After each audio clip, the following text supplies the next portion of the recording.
ये आकाशवाणी रायपुर है। छत्तीसगढ़ी समाचार बुलेटिन के संग धर्मेंद्र दुबे के जय जोहार। आज के प्रमुख समाचार। प्रधानमंत्री नरेंद्र मोदी मन की बात कार्यक्रम में आत्मनिर्भर भारत बर जन भागीदारी के आह्वान करीन।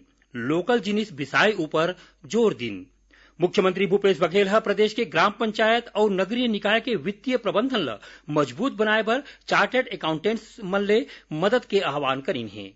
और प्रदेश में आज कोरोना संक्रमित 57 नवा मरीज के पुष्टि हुए है। ए बेरा 717 मरीज के इलाज चलत है। और अब समाचार विस्तार ले।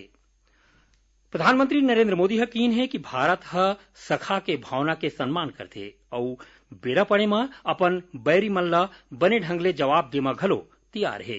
प्रधानमंत्री आज आकाशवाणी ले मन की बात कार्यक्रम में कहिन कि हमर वीर सैनिक मन ये देखे है कि अपन मातृभूमि के गौरव और सम्मान ऊपर कोनो के बुरा नजर नहीं पड़े। लद्दाख में भारत के भुइयां ऊपर आंख उठा के दिखैया मन ला करारा जवाब मिले है। प्रधानमंत्री कहिन कि हमर जौन वीर से जवान शहीद हुए है उनकर साहस ला पूरा देश नमन करत है। श्री मोदी कहिन कि देश आत्मनिर्भर बनाए यही बात हमर शहीद मन ला सच्चा श्रद्धांजलि होही।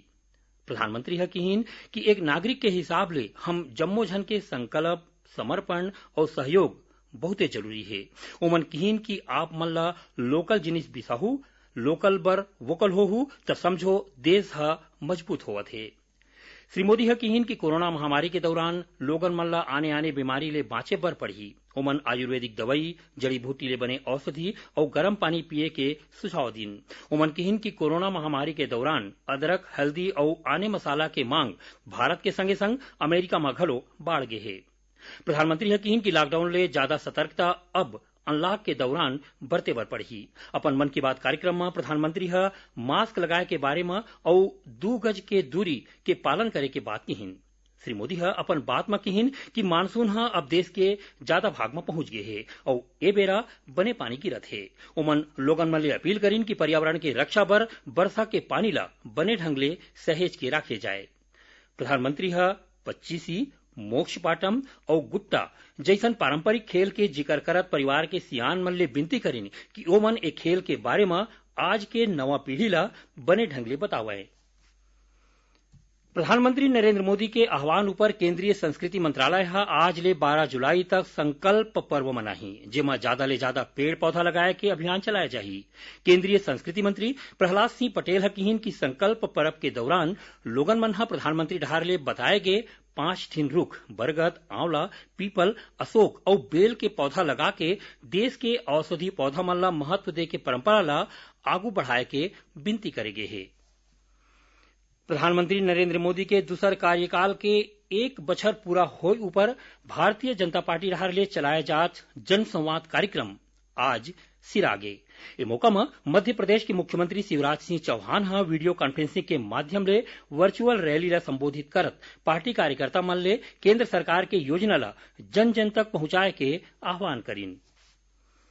मुख्यमंत्री भूपेश बघेल ICAI ले जुड़े देश भर के चार्टर्ड अकाउंटेंट्स मन ला ग्राम पंचायत और नगरीय प्रशासन के कामकाज में कसावट के संगे संग वित्तीय प्रबंधन ला मजबूत बनाए बर मदद के विनती करे है। मुख्यमंत्री अपन निवास कार्यालय रे रिसर्जेट छत्तीसगढ़ विषय ऊपर राखे गए वेबिनार में देश भर के चार्टर्ड अकाउंटेंट्स मन ला संबोधित करत रहीन। ए मौका में मुख्यमंत्री ICAI के रायपुर शाखा ला नवा रायपुर में प्रदेश के छात्र मन बर CA के कोचिंग इंस्टीट्यूट और कार्यालय भवन बर भुइयां देवाए के घोषणा करीन। छत्तीसगढ़ी समाचार बुलेटिन आप मन आकाशवाणी रायपुर ले सुनत हो। छत्तीसगढ़ के खबर ले है आपके वास्ता और खबर के विश्वसनीयता ले है हमार वास्ता। आकाशवाणी समाचार रायपुर के प्रादेशिक समाचार बुलेटिन के संगे संग हमार समसामयिक कार्यक्रम आप रेडियो के संग अपन मोबाइल में घलो सुन सकत हो। आकाशवाणी समाचार फेसबुक, ट्विटर और यूट्यूब में घलो हावय। हमार फेसबुक पेज हरे Chhattisgarh news on AIR, Twitter handle CGAIR news और हमार यूट्यूब चैनल हरे छत्तीसगढ़ AIR न्यूज। तो अब रेडियो के संगे संग आपके मोबाइल के माध्यम ले हम आप तक पहुंचत हन। छत्तीसगढ़ के हर खबर पर सुनत रहो आकाशवाणी समाचार।